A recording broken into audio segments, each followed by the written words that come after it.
우리가 지난 시간까지 죄 아래 있는 인생들이 어떤 삶을 살 것이다 라고 하는 것들을 살펴보았지 않습니까? 근데 오늘 본문을 보니까 찢어진 틈 사이로 한 줄기 빛이 들어오는 것을 찾을 수가 있었습니다. 율법으로는 의롭다함을 받을 인생이 없다라고 하는 것에서 누구나 의롭다함을 받을 수 있다라고 하는 이 상황이 전개되어졌는데 어떻게 이렇게 바뀔 수가 있었을까? 성경은 그것을 한 단어로 표현을 해줍니다.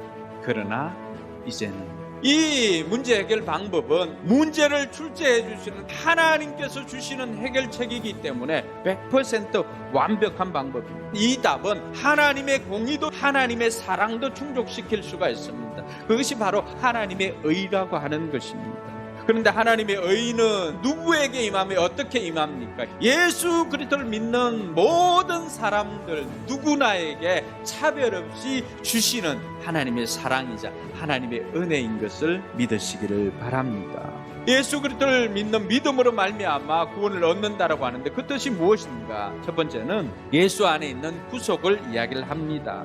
예수님의 십자가 죽으심 안에는 예수님께서 우리를 구원해 주시는 이 구원 안에는 우리의 모든 죄값을 다 지불했습니다라고 하는 이 속량이 예수님의 구원 안에 들어가 있다라고 하는 것입니다. 그 죽으심으로 말미암아서 죄의 용서와 하나님과 우리 사이에 깨어진 관계가 회복되어진 것이죠. 예수님께서 십자가에 죽으시고 예수 그리스도를 믿음으로 말미암아 구원받았다라고 하는 그 뜻이 또 무엇이 있을까요? 예수님의 그 십자가에 죽으심은 바로 화목제물, 속죄제물로 내어주신 것이다 라고 가르쳐주고 있습니다.